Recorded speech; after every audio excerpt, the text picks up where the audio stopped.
Marie Billon, bonsoir, vous êtes à Glasgow. Sur quoi bloquent ces ultimes tractations?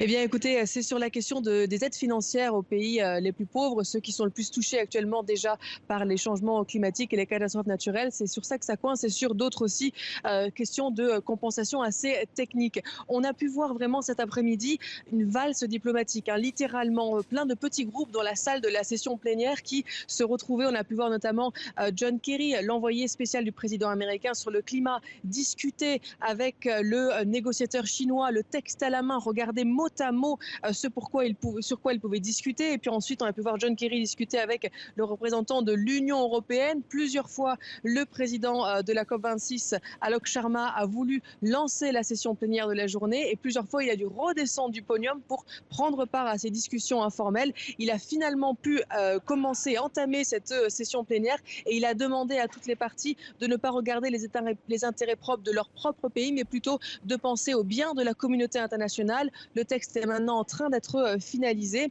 Le président entamera d'ici peu la session plénière qui devra conclure la COP26 et ça se conclura bien sûr par un vote. Le texte doit être adopté à l'unanimité.